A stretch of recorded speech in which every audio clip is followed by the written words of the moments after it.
Welcome back to the Headbangers podcast. Joined with Nathan today. Okay, so we're going to go do another standard podcast episode. We did one a bit earlier in a few weeks ago. We like to go back to this again because it's what started it all off. We've got a few things to talk about today. Nathan, do you want to kick us off with the first thing that we'd like to address? Yeah, so it's sort of like is any publicity good publicity? Yeah. And the thing that made me start thinking about this, and I hate covering drama. I think it's the most spill the tea, pointless. Nathan. No, but I think it's the most pointless fucking shit. Because in reality, does it really affect any of our lives? No, it doesn't. But I feel like it's a good way to frame our big topic today. However, to interject onto that, you say, how does drama affect our lives? But technically, everything that we watch in it, every movies wise, is all drama. Because we like to watch drama. Yeah, but this is a different type of shit. I mean, this is like he said, she said, stupid shit. To me, it's I couldn't give less of a fuck about the sort of situation. Oh wait, no, I couldn't give less of a fuck. Double negative. But yeah, we'll talk about the MGK situation. I thought it was going to be an interesting way to sort of frame this, mainly because it does bring up some good talking points. Now, chances are everyone's fucking seen this. Yeah, literally every magazine has posted it everywhere. Yeah, not only every magazine, every single metal forum on the fucking on the planet to Mars is talking about it. If you don't know about the situation, if you've been living under a rock for the last couple of weeks now. So essentially what happened was MGK was playing a festival at the same time as Slipknot. Quite a few members of the crowd ended up leaving, obviously, to catch Slipknot, because why wouldn't you? Yeah, like a heavy metal festival and stuff like that. So obviously a couple of people left. MGK, like a 16-year-old boy, not like a 31-year-old man, said that, you know what, I'd rather be doing I'd rather not be 50 and wearing masks on stage or some shit like that. When I'm like, I'd also rather not be 31 and acting like a 16-year-old punk. But it's 50-50. Yeah. But apparently to more onto that. So it actually stems back from a while ago. Just to quickly run you through the summary. So MGK asked Corey Taylor to be on one of his tracks. Corey Taylor submitted a verse, and MGK said, "Oh, could you change this? Yeah, he this? didn't. He can change this." Corey Taylor basically doesn't need to do it, so he won't fuck you. Yeah. And then so he didn't do it, and then obviously MGK then wrote a tweet after the festival saying that Corey Taylor wrote a verse for it and it was shit, and then he didn't want to put it in there because of that. And then Corey Taylor basically just completely outed him and showed the receipts of the emails saying, how much MGK was a massive fan of him and how much he loves what he did, but he just wanted to change a few bits. So it's just kind of high school drama. But I mean, Corey was kind of fair in that situation. He just said, look, I don't like people writing for me. In all respect, I think you'll be okay without me. Let's face it, it's Corey Taylor. You wouldn't get you wouldn't get at the end of the day, he's got nothing he doesn't need to do them. He doesn't need to do them. Do you know what I mean? He really doesn't. At the end of the day, it's not like, oh yeah, I need to do this feature. It's more publicity for my band. It's at this point, who the fuck doesn't know Slipknot? I know people who don't listen to metal that know of them. Oh yeah, it's not like they're a small band. If anyone says, "Do you like metal?" Oh, you like Slipknot? Then that's literally the sentence that everybody says to you. They're probably. I'd argue that they're the face of metal for most people. Yeah, for our generation, I'd say they're the face of metal for sure. Yeah, you got to think back in the day. If you said, "Oh, I like metal," they're like, "Oh, do you like Metallica?" Yeah, and now it's do you like metal or do you like Slipknot? The exchange between MGK and Corey was fair. Corey said, "I don't want to write it." MGK is could you change this? Both of them exchanges are fair enough, but it's just more the actions of MGK afterwards. I'm a fan of MGK. I see a lot of comments about him that I remember. Don't unsubscribe, please. I like MGK, and I don't feel like he went from rap to pop. rap into pop punk because he failed in a genre. Because if you look at his statistics, you know, he's always been successful. He's always been in the charts. I feel like I liked his last album. I thought it was good. It's nice to see this revival of pop punk with like Youngblood and stuff like that. I wasn't even a massive fan of pop punk, but like that's kind of made me have a bit more of appreciation that they're showing a new generation, you know, what it was like and getting people into a genre that people thought was dead. So that's aside, but it's more just MGK's actions. So he's not just only acting, you know, he's not only playing pop punk, but he's also acting like a pop punk kid, like a whiny 13-year-old. So it kind of, I'm sure, and I don't quote me on this, I'm going to bring this up while we talk about it, because I saw a headline earlier. Let me pull it up now for you, bro.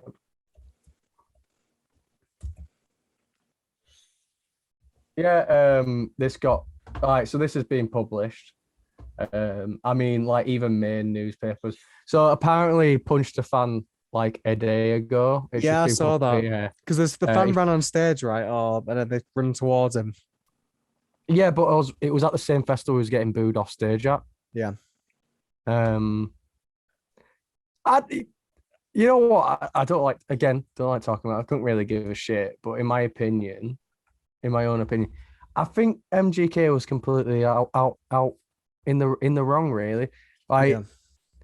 In the situation, I know that Corey did apparently say something previously though, where he kind of made like a sly dig. Yeah, he did. Yeah. I mean, where he said something like, I don't want to be one of those people that fail in their own genre. He said something about failing in your own genre. He knows who he is. Yeah, he knows who he is. I think the main problem is that, admittedly, as if this was a publicity stunt, this would work. This has definitely worked out. Like, this has definitely worked out. Like, he's literally all over the news. Yeah. And everyone's talking about him. But is it a good thing? And I think if it wasn't the audience that he has to try a win on his side, then yeah, would have been great publicity. See, but it's not. The thing is there's a very polarizing difference between what happened before and what's happening now. Like with the whole, Eminem beef, like that whole rap thing, I've seen people say, oh, Eminem destroyed his career. It didn't. It's the complete opposite. Like Eminem basically made MGK's career skyrocket, and that's after that he got number one album. Like, for that situation, like that worked really well for him, because in the rap community, you know, when you have like a diss track, it only makes both artists bigger. Obviously, Eminem can't go any bigger because he's like already the most well-known rapper of all time, but when it comes to when you insult someone in a metal band, like the fans do not take that lightly. Like even people that insult Slipknot, you know, are like, well, we can insult him, but you can't do that. That's basically what I'm seeing. Yeah, it's alienating the crowd he's trying to win over. I mean, like, it's like, oh, I don't think he recognizes that we don't really. I mean, like, rap fans fucking love the people. But they love the drama, and they love it, right? Because some of the best rap songs ever have been made from diss tracks. Yeah. Like, some of Ice Cube's best work was when he ripped the piss out of fucking the Wu-Tang Clan as well. Not the Wu-Tang, fucking cut that. Not the Wu-Tang, the fucking NWA. Yeah. No, Vaseline, when he released that, best fucking, best, some of his best work, yeah? Absolutely. And everyone loved it, right? And then it caused more beef. I'm pretty sure did Dre release a fucking diss track on Ice Cube after playing No Vaseline, or am I making that up? I'm not entirely sure, to be honest, but I mean, I get what you're saying. Like, you know, it's almost like part of the culture, and it's like celebrated, and like the whole drama thing is great. Like, I love the MGK and Eminem beef. I thought it was such a cool thing to happen, and like, you know, you got two really awesome diss tracks going. Like, that works. What doesn't work is when you do these petty things, like calling out someone in, like, you know, an established and very respected musician, Corey Taylor. You know, people can say what they want about him, but like what MGK said about Corey was kind of petty coming from his position as a musician. And also, you know, you've now got other bands that are weighing in, calling MGK out. Matt Heafy's weighed in as well. And Matt Heafy normally doesn't even like get involved in anything. Yeah. Like, you know, Matt Heafy's like a relatively positive guy. He's never like, fuck them.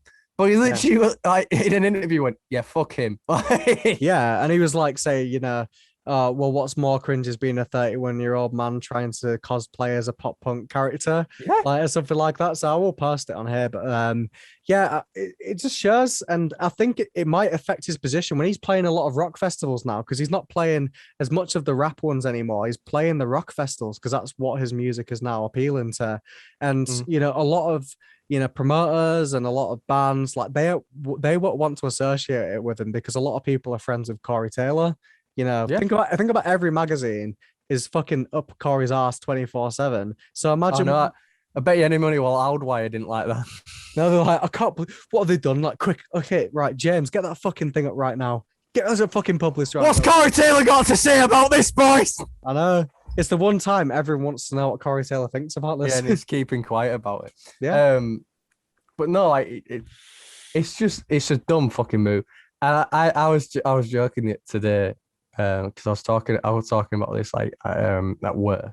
Yeah. And I was thinking, do you think like Corey Taylor, not Corey Taylor, do you think MGK was like, oh, you know, how much like talking to his PR, how much do you want a month?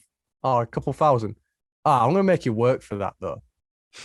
I mean, I'm gonna make sure I get my money's worth. Oh yeah. And like you're looking at the headlines, I'm going, yeah, he's definitely making sure they're getting the money's worth. I imagine working in the PR for MGK right now. I imagine that's gonna be a hell. Like, oh god, what's he done now? He swung at a fan. Fuck's sake! Why don't you just shoot a puppy while you're at it?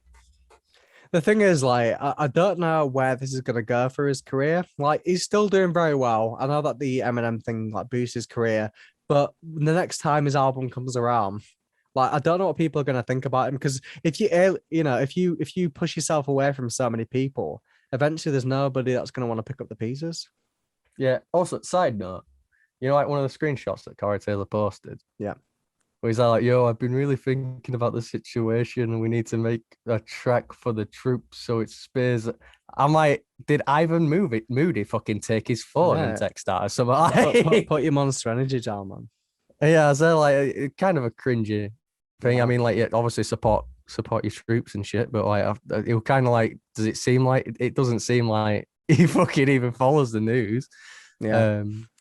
But yeah, like it was just like, for me, she's a dumb sort of attitude to have. Yeah. Like, especially if you're playing a festival, if there's people at that festival who've come to see Slipknot and they're leaving early. Sorry, bro, but that's what happens to everyone. Yeah, exactly. It's just what, like, you're playing a festival. If you're playing a festival when there's a bigger band playing in you, there's most likely that a lot of people are going to leave for it. But it just seemed very unnecessary, and I think it's not good to call out your predecessors and just have some sort of respect for them, because there's going to be a lot of people that also look up to them. And if you sort of insult them and you diss them, then you're going to get a lot of backlash from people that also are bands and also are more closer to Corey than they are to him. Yeah, like I feel like it was a very wrong move, and I think it is. I don't know if it's going to cause any lasting damage on his career though. We won't know for now, but I think it'll cause more damage than it did with Eminem. Yeah, you know what the thing is though, it can't. I think like it goes back to, remember when he used to say that, oh, the shit about bands wearing comfortable shoes and all that other shit on stage. Like his entire point was there's no rock stars anymore. I feel like he's kind of got into that mentality of, I need to be like a rock star. I need to be like someone that they talk about, even if it's for the wrong reasons. And I think he's going the complete wrong way about it. Like, I don't think he's understand. The problem is, he's probably a guy, he probably likes the music he makes. Yeah. Yeah. He probably has been inspired by other bands. Yeah. But I don't think he actually understands the audience that he's making the music for. Yeah, definitely. I think, well, he's definitely, I respect that he has like tried to go in his own route of being a rock star. Like him and Youngblood and stuff like that they have sort of brought back that rock star style to, I'd say not like, I think there's a few metal bands that do it, but for the rock scene, if you look at alternative rock, although there's many good bands, like a lot of them aren't really rock stars. They kind of look like maths teachers when they walk on stage, and they all kind of dress the same. Like, that part and the stage performance has been lost. And I do respect that they brought that back. It's kind of like what Kiss and what Aerosmith and like what a lot of these out there bands were doing at the time. However, I don't think it seems a bit hypocritical to say that about Slipknot when Slipknot, to be fair, also had rock star mentalities, like the way they acted and the way that they dressed. That was rock star for the time. Yeah, it is very hypocritical. Like Yeah. it's oh yeah, there's bands wearing comfortable shoes. Meanwhile, there's a band wearing latex masks. Yeah. Yeah, but then you're going to talk shit on them too. Like, So, well, which one that is being it? a rock star? Like, that is Yeah, being a like rock which star. one is it? Which one is it? What do you want people to do? Would you? Is the problem that Slipknot wear the masks but also wear Vans? Do you know what I mean? Like, it's just like one of those things. It's like, why even say it? Because like people, you're gonna get a bad reaction from people, and I think Exactly. probably more people ended up leaving because he said that. Yeah. And I don't think that he's being fake by playing pop punk and doing rock, because he is generally a fan of the music. Like, he's had features with like Avenged Sevenfold and stuff like that in the past, and say what you want about them, but they are a rock and metal band. So he has made a song with them, so, and he has included some sort of rock sections in his music a long time ago. I think it's just like you said, I could agree that maybe he doesn't know like how it is to be a rock star sometimes. Like, it's not all I about mean, like, creating I think feuds. for him, he doesn't understand the audience. I think he knows what it's like to be he knows how to act like a rock star. But he doesn't know the audience. Yeah. But it's mad though, because you think that Travis Barker would have been like, by the way, don't fucking ever say something like that. Yeah. Like, do you know what I mean? Like, I think like the thing is, Travis Barker knows how it is. Yeah. But it seems like MGK is like one of those people that can't really be told. Yeah. They've just got to do it and then find out with their own mistake. It kind of fucks up. It kind of fucks up Travis Barker as well for being like associated him in a way with him in a way, because at the moment, Travis has stayed quiet, and it kind of fucks him up from him saying shit like this and getting all this shit. Because I'm like, well, hang on, then people are gonna also target the album. It's like, yeah, fuck his album, but then that puts a shit name on Travis because he produced it. I don't think so. I don't think that'll go that far. I haven't seen any sort of like backlash for Travis, and it's not really concerning him. Like, there's a lot of people that probably associate with MGK and that also might be friends with, Slipknot. So I wouldn't say that, it's anything related to that. No, I feel like it could damage him though. It could damage anyone around him, because it's kind of like if you're working in that in that scene, and you're wanting to book bands and like you're working with someone that's just said that shit, it's gonna be like, yeah, but we don't know if we're gonna get shit for putting you on because you're associated with him. Exactly. But yeah, to summarize the whole topic, I think we won't know how it's going to damage his career or his audience, but I feel like it's a different scenario to insult someone in the metal or rock scene when it's not really part of the culture to do that, as opposed to in the rap scene where it's celebrated and it works and it's good. Like, there's not good. I don't see many ways this could have a positive outcome for him. Yeah, like I think like when people say any publicity is good publicity, I think the entire topic that we've been talking about is sometimes it just ain't good publicity. Like sometimes it backfires. Yeah. If you play with fire enough, you're gonna get burned, and this could be the time. I mean, at the moment that he's literally the internet's punching bag. I mean, imagine it must be shit for him though. Imagine all the shit is getting thrown at him, and I think if someone's like like people who DM someone after shit like this and they say awful shit, I think those people, they can go fuck themselves. Like, he doesn't deserve that. At the end of the day, it's just, he don't deserve the level of like shit he's getting thrown at him. Like if you look at any of his tweets, all the shit is getting thrown up in his tweets. All the shit it's probably getting DM. It's not fair on that. Yeah. On that side.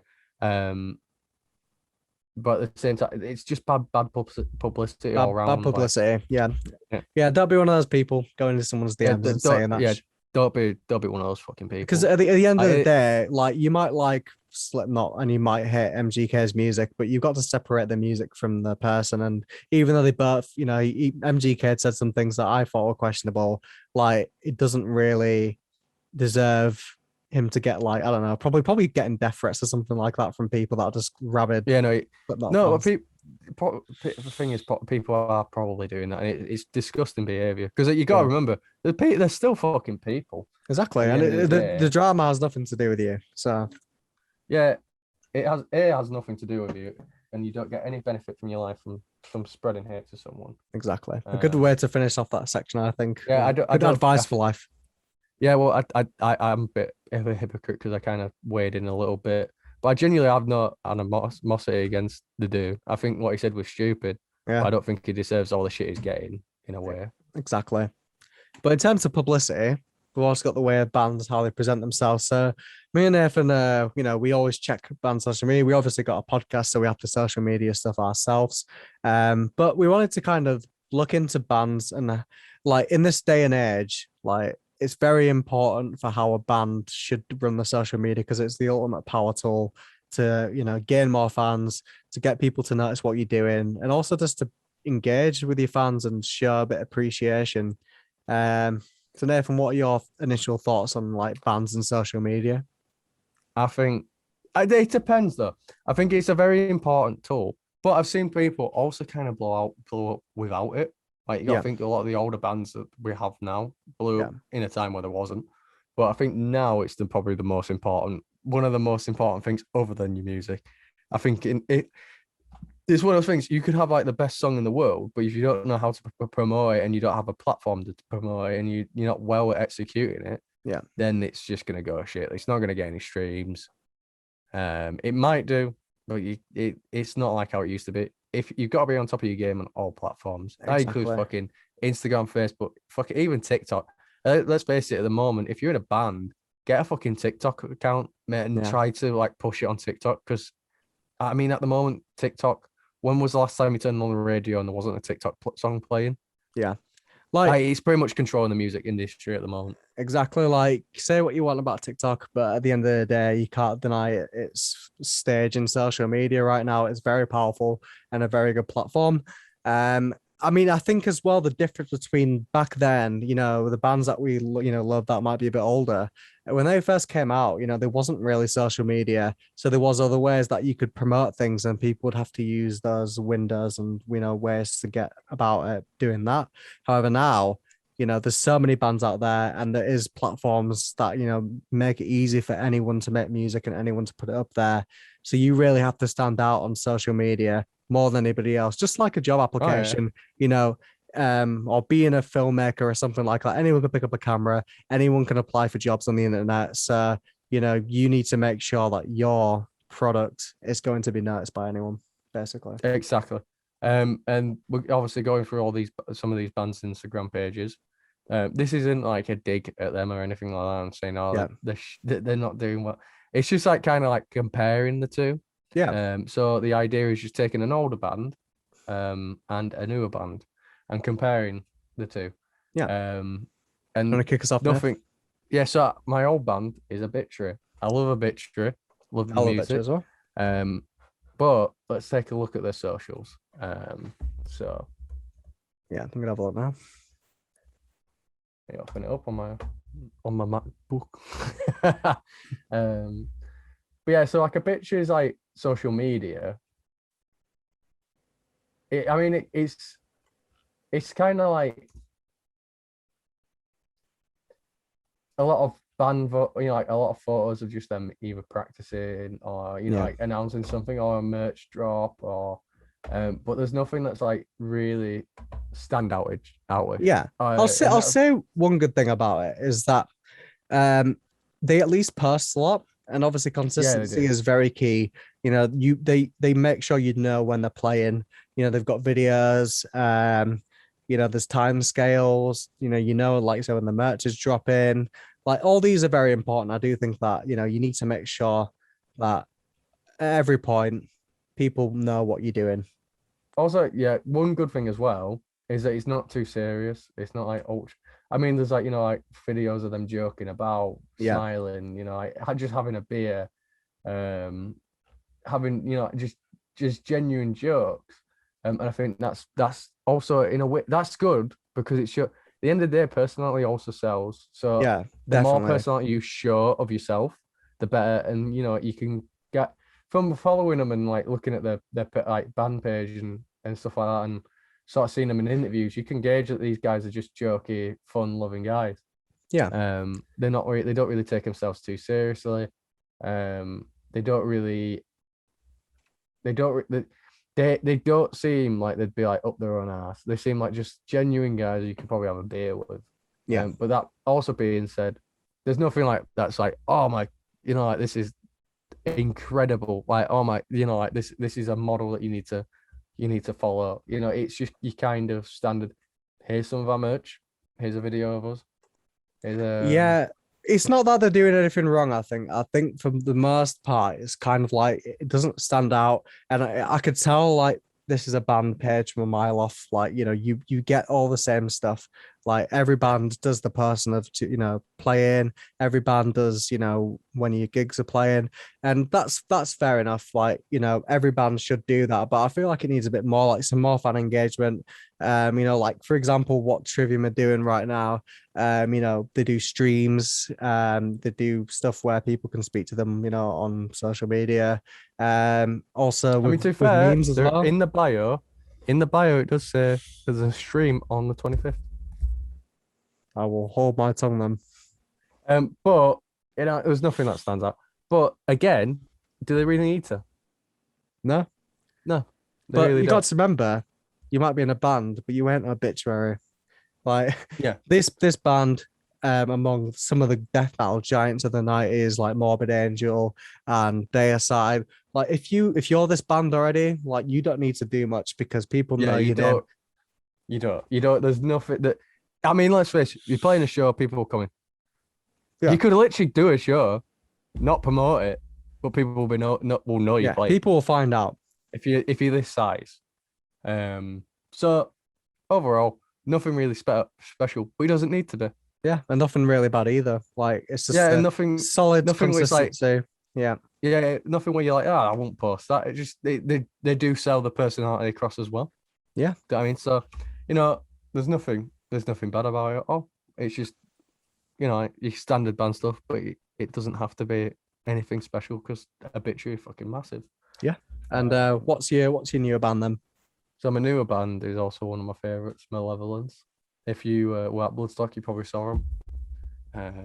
If you haven't heard of them, like check them out pretty much straight away because Oh yeah, you'd be missing out. But yeah, I'm picking out Malevolence because out of everyone, you. Oh, never mind. I was about to say, I'm Malev like verified on Instagram, and I was like, is a bitch? Yeah, a bitch is verified too. I mean, so Malev's pretty off the bat, pretty all right social media. yeah. And I'll say this as well. I mean, it sounds like a stupid thing to say, but don't neglect emojis. Like it's a Don't weird neglect thing. emojis. Don't neglect emojis because emojis do sort of draw you into the post. Like it's little things that you don't notice. Like you might be oblivious to it, but it does sort of make your statuses more engaging. As well, one thing I say from following Malev for quite a while, they are so active. Yeah. On social media. Even during lockdown, they was so active. Like they've always got a story up. And as well, one thing that they're really good at is promoting the work merch. Now, Malev, their fucking merch game is unreal. Yeah, absolutely. They really know their audience. And I mean, like a lot when you go through their page, a lot of their posts are merch. It is just merch. Yeah, and it's good marketing, like because like everywhere where you look, there's merch. Yeah, they know that they're a brand as much as they're a band. Yeah, and like it's not even like these are like professional photos of merch. They're not merch mock-ups. They're like actual photos that show off the merch, and it's also the band wearing the merch. And yeah, I think they've got a really good social media. Yeah, no, absolutely. And I think I appreciate as well, like, for example, if I go onto the Facebook and see the post from, September the 7th, they talk about slam dunk. So this is what happens when you pull up at, pop punk festival. It shows them absolutely tearing the stage apart. The video is very professionally shot. And they also reply to some of the comments as well, which I think is important. I understand that if you're a massive, massive band, you're probably not going to get time to do that. And, you might get that many comments that it's not really going to be, it's going to be too much to reply to all the comments. But I think stuff like that for a band of Malevolence's size is very good to do, because it shows that you generally care about your audience. Yeah. Also, one really cool thing that like Matt Heafy has been rating the fuck out of Malevolence recently. Have you seen? So on the most recent post of Matt Heafy just commented, "I need this." Oh yeah.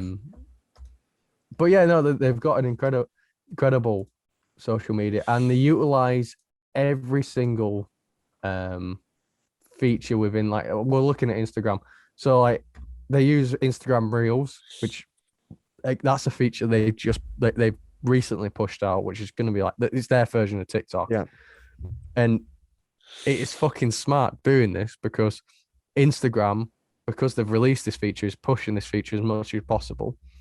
And they're putting out, pretty well made, even funny ones like that. So there's one where, they're at, like it was their music video gig, and there's just a clip of people, singing Self Supremacy. Yeah. But there's also a train in the background where someone filmed that people from on the train was filming it, and it's pretty funny to watch. There's clips of them playing, again, professionally done, all also edited in the aspect ratio so it fucking fits the reels perfectly. So yeah, like their social media is really good, and it does stand out. Again, it's kind of like a lot of standard band things where this is us playing, but it's also really good marketing in the sense of this is merch. This is us in the studio. We're in the studio, like we're recording a new album. Here's some merch. Here's a gig that we played. Look how fucking sick this. Don't you want to go to this? Like that. I mean, like it is constant self-promotion. And so yeah. I think I think that's a good take on how a modern band approaches it as well. Yeah, absolutely. So for my older band, I'd like to pick Deicide. Deicide.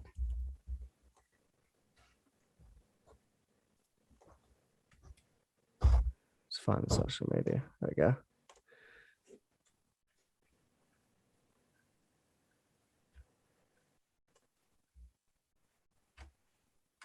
Already off the bat, there's not a lot of posts on here.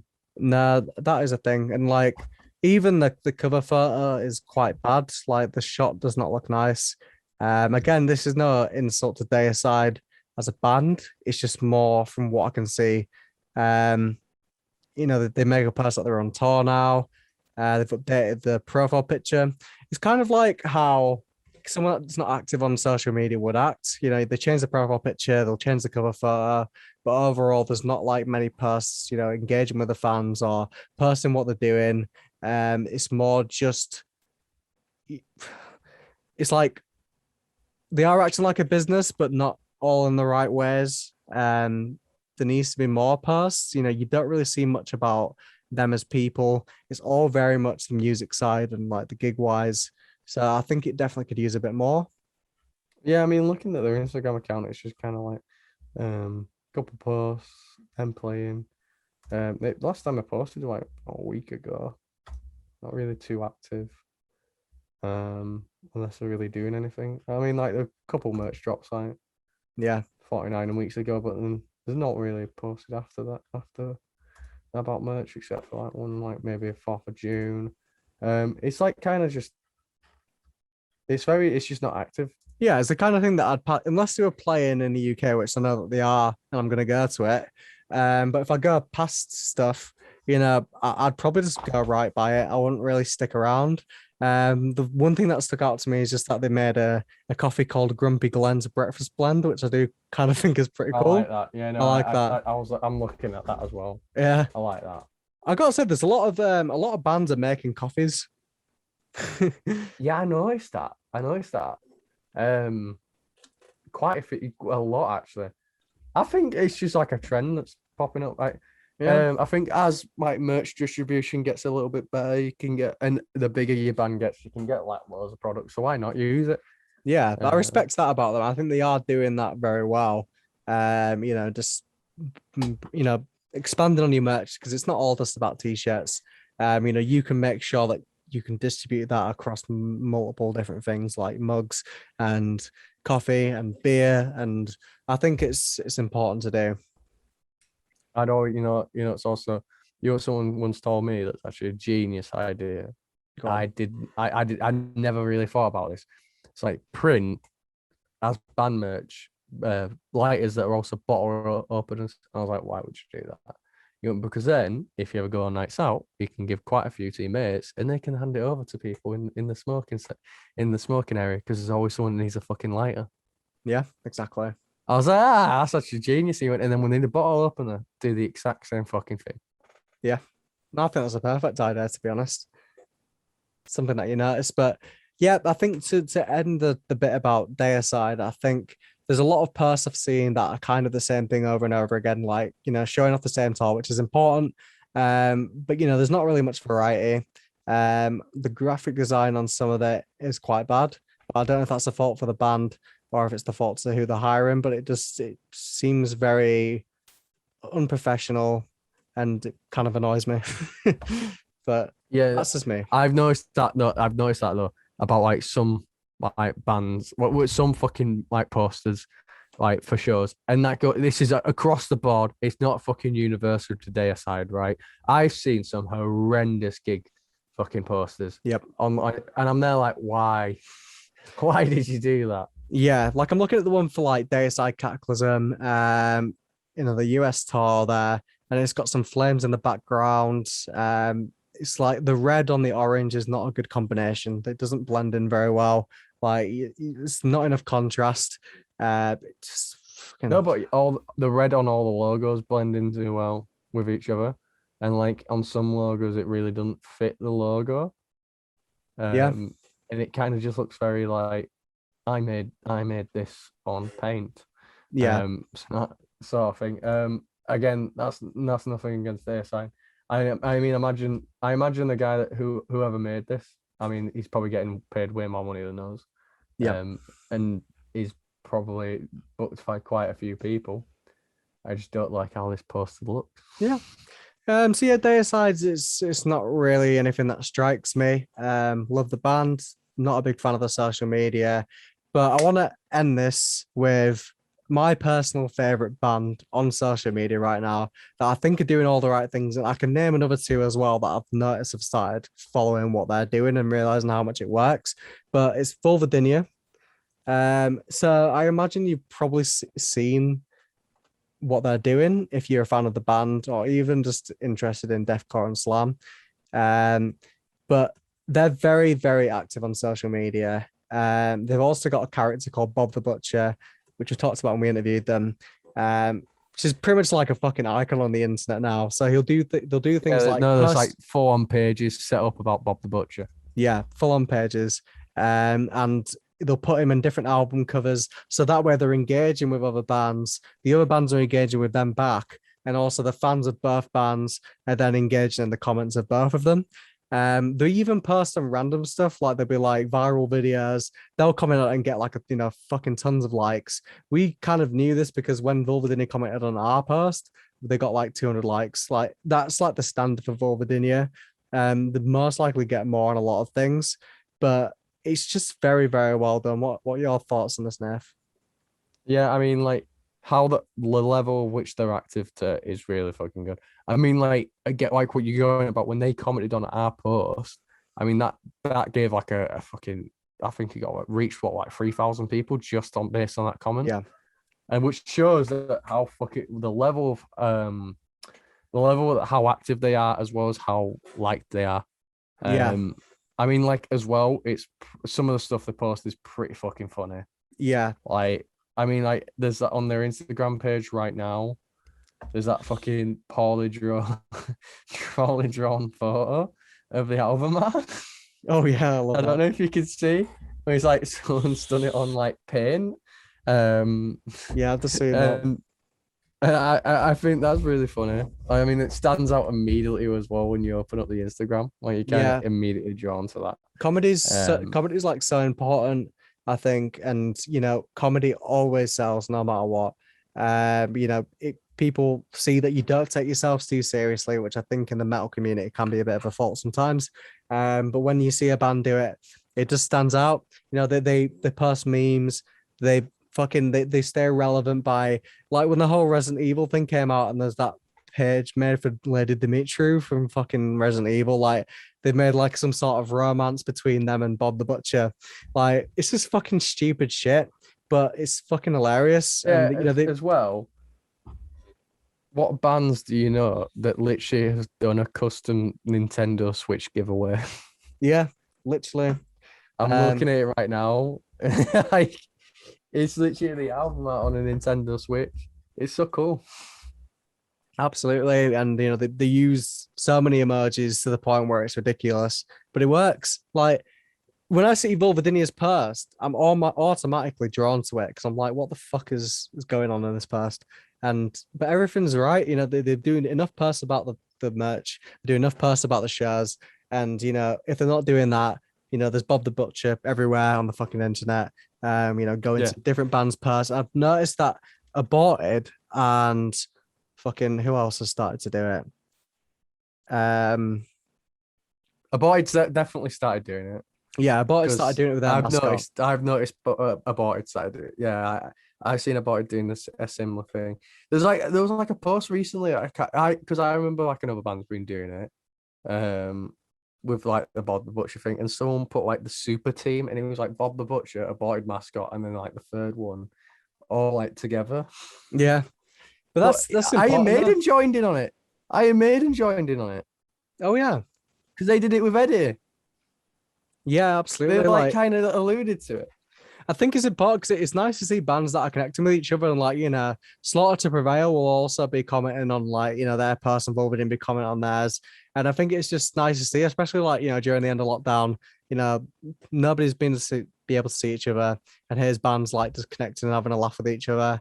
So Vulvadinia to me are doing absolutely everything right, and they're the kings of social media, and they fucking promoted their album to fuck. Like, everyone knew the album was coming out. It slayed, and I think that they've gained so many more fans than they even did before by just doing exactly what they're doing now. I mean, it did really fucking well, the album, because literally, like, we knew that it was coming out months before, and it was always in our heads from fucking Bob the Butcher. Like, I mean, the album art got released, and then they made that meme, and like immediately it was kind of like, oh yeah, it was striking. So I mean, summarize that. I think. I mean, don't neglect social media. Always post stuff, because that is your marketing platform. Like, people know what's going on from it. It's a good way to engage with fans. Always maybe find a way to just describe yourself, like, in a non-serious way. And I think people will be more drawn to that, as opposed to if you just act purely business side by just posting when you're touring, updating your profile picture every fucking 6 months. Like, just be engaging, because it's very powerful right now. Yeah, no, I mean, it's a useful tool. I mean, like, Malevolence has shot up as well, and I feel like they've got a really good social media game too.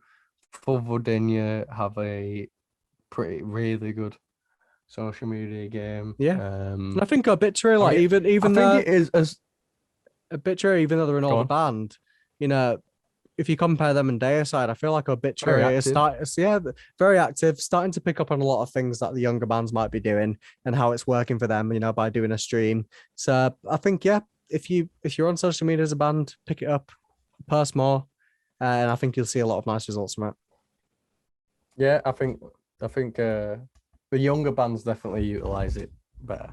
Yeah, But obviously we've grown up with this shit. So exactly. So our last section, we wanted to obviously talk about the new Sleep Token album. Keep from setting sail again. No. The new Sleep Token album is called This Place Will Become Your Tomb.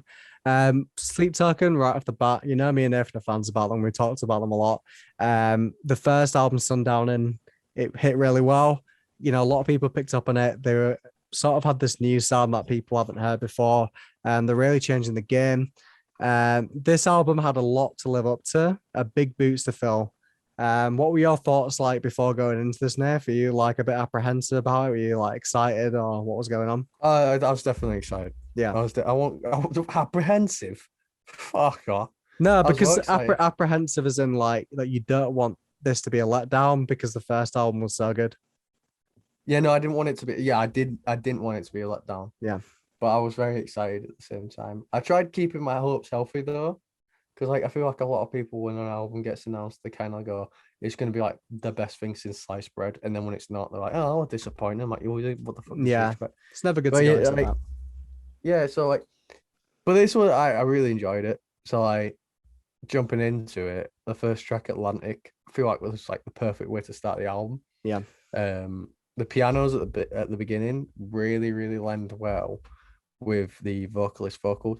I feel it feels weird saying the vocalist vocals for me because obviously they are anonymous. Yeah, So we you don't their know who the names. fuck it is. So the Yeah, so vocalist. it really it really good goes well with the vocalist vocals. And it adds a lot of depth overall to the song. And Yeah. I feel like through the song, it's kind of like this building and building up, and then when the genty sort of sounding guitars come at the end, I think it just makes that even louder in Yeah. a weird way. No, And I think absolutely. it has a lot of ambience about it. Brad, you should edit in like an ambience counter because I'm gonna say this. I'm gonna say it a lot Oh yeah. throughout this review. We always have like one word that gets repeated, but no, I completely agree. I've been thinking about how to describe this album because it was definitely different to Sundowning. And I feel like Sundowning is kind of like if it was an emotion, it'd be angry. But this album is like sadness. Like, and you can hear that from Atlantic when it first hits in. Like it's It's very like soft, loss. very soft, yeah, very lost, very soft piano pieces. It's very melodic and melancholic compared to like the last album, which kind of Melancholic. melancholic, yeah. It's quite, it's Melancholic. yeah, Melodic. no, melancholic. What's that mean? Look it up. Melancholic. Yeah.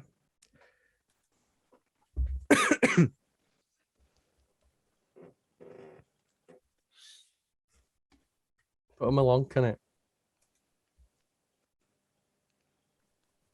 Oh, fucking hell. Yeah.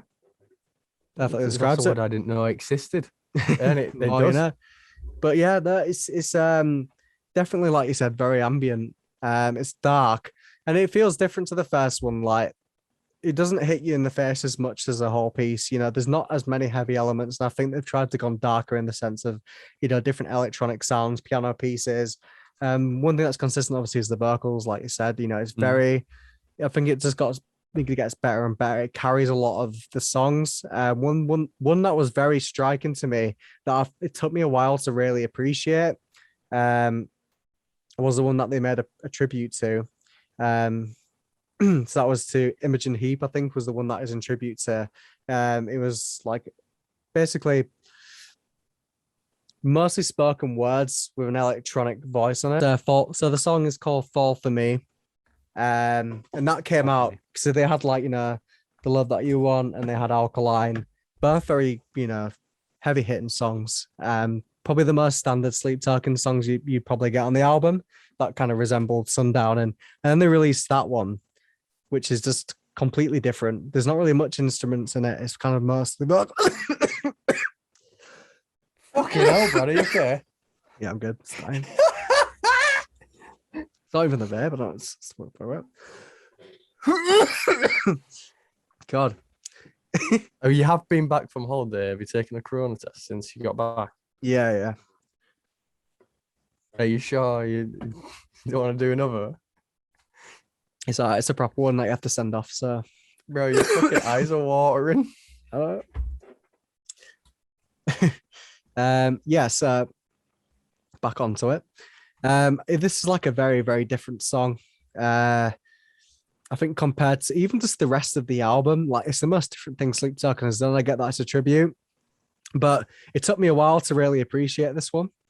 What did you think about when it first came out? No, I'm sorry. The cop gave me the giggles.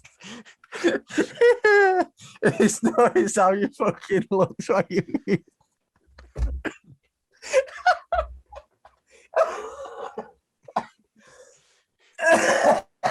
Oh. Started with you now. Oh. Right, you ready to get back into it? No, sorry. We need to keep this in because it's pretty funny. All right, let me grab my composure. Okay. All right, what song are we talking about? Fall for me. So the one that's Fall for like, Me. one that's like spoken word. I really liked that, but there's like other songs in it as well that that sounds a lot like it as well. Like there's another song there's no guitars or electronics in it. No guitars or drums in it. It's all electronics, and that's Defending as well. And I think songs like that are the most sort of refreshing in the album. Yeah. Because I feel like it's good that Sleep Talking are showing that they don't really need the genty heavy fucking guitars to be able to stand on their own 2 feet. They kind of we can do other shit, you know.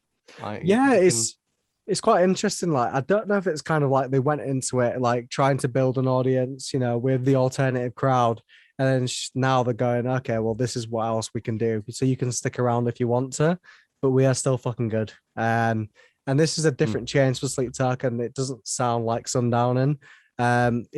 It has a lot of elements from it, but again, like you said, it stands alone. It doesn't sound like the same album.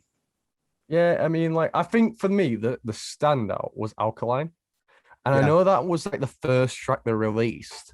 But for me, it kind of always stuck with me more. Because I feel like it's like very catchy for one. Yeah. Very catchy. I mean, it's been stuck in my head since I first listened to it. Yeah, me too. And it has all the hallmarks of a really great Sleep Talking song. You know, it's got the incredible vocals, incredible drumming, incredibly loud and fucking, you know, like heavy guitars. Yeah. But also a lot of softness and a lot of melody and ambience to it. So yeah, that one the one that stood out the most to me as well. Yeah. Another one was probably Hypnosis. Hypnosis is great, yeah. See, and I really liked mine as well. Like this is the thing, like I love the album and I think it's perfect.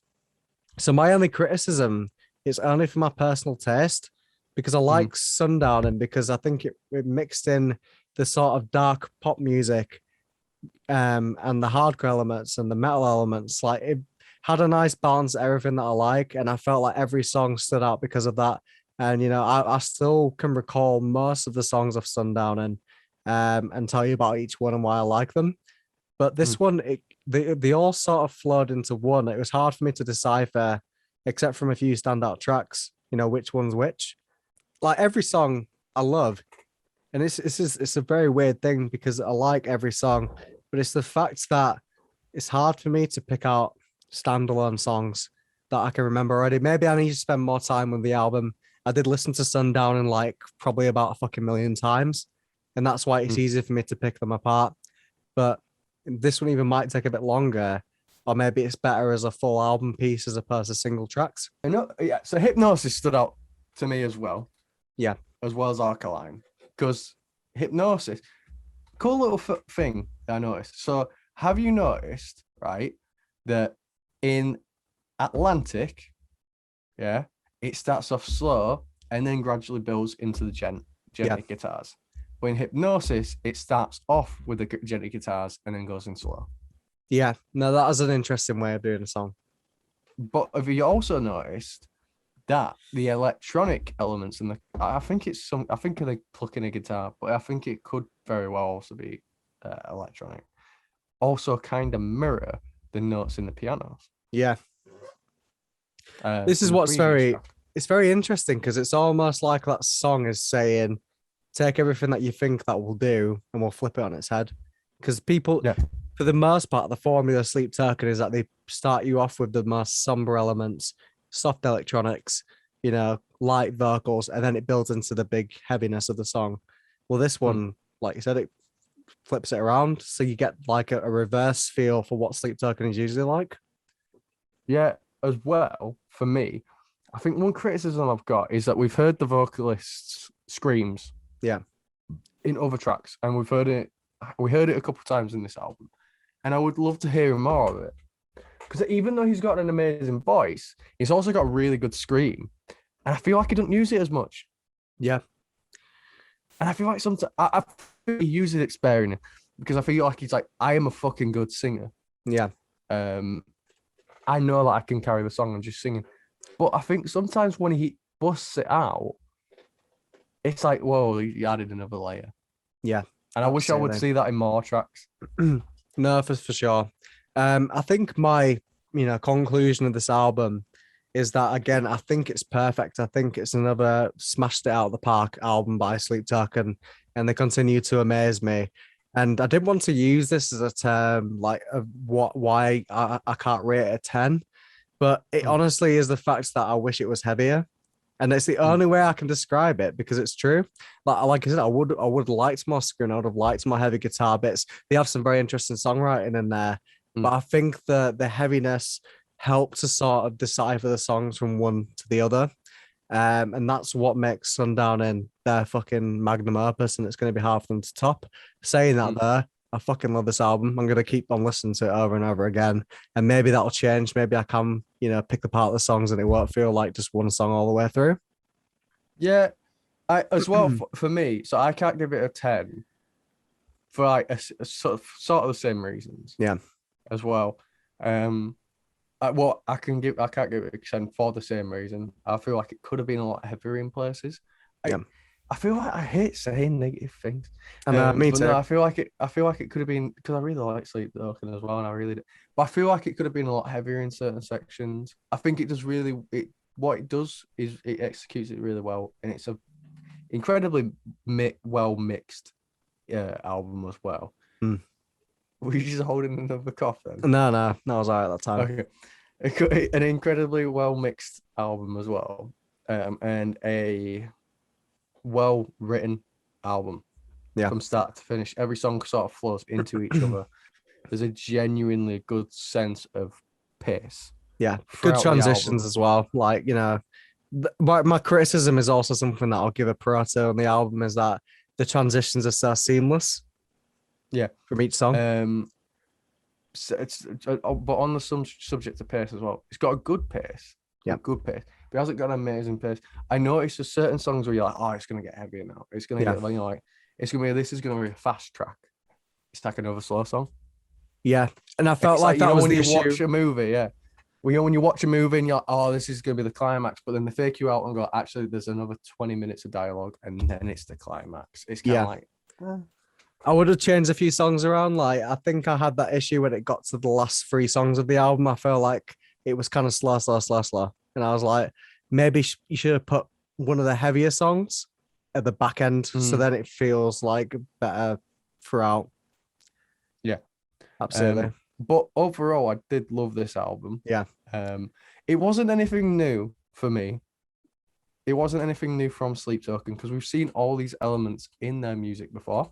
But for me, it felt like a mastering of these elements. Where it's like, oh yeah, we're fucking, we've got this. You know what I mean? Like, we know how to make this sound good, and we know what to do. But it wasn't like they were there like, yeah, no, this is going to be like completely polarizing for our fans. Our fans might not like this album. It was like, we've mastered what we did before. Like, we've got all the elements from what you liked before. It's just more refined. Yeah, and I think that's how I describe it. Absolutely. So what do you rate out of 10 then? I'd probably give it like an 8.5.